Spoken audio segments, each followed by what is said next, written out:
भारत के इतिहास में एक युद्ध ऐसा भी हुआ जिसने एक सम्राट का हृदय बदल दिया और पूरी दुनिया में शांति का संदेश फैलाया। ये है कलिंग युद्ध की कहानी।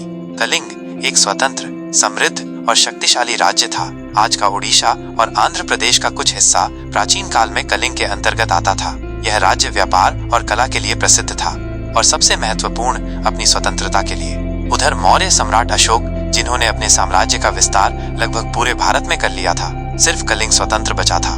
कलिंग की सामरिक स्थिति और समुद्र तक पहुंच के कारण अशोक ने उसे जीतने का संकल्प लिया। ईसा पूर्व 261 में अशोक ने कलिंग पर चढ़ाई कर दी।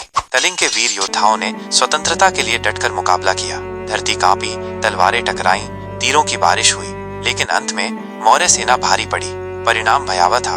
1 लाख लोग मारे गए, 1.5 लाख बंदी बनाए गए, असंख्य लोग घायल हुए। कलिंग की भूमि रक्त से लाल हो गई। विजय के बाद सम्राट अशोक को जो मिला वह था अपार दुख। रक्त और विनाश को देखकर अशोक का हृदय टूट गया। उसे अपनी जीत पर गर्व नहीं बल्कि गहरा पछतावा हुआ। अशोक ने युद्ध का मार्ग छोड़ दिया।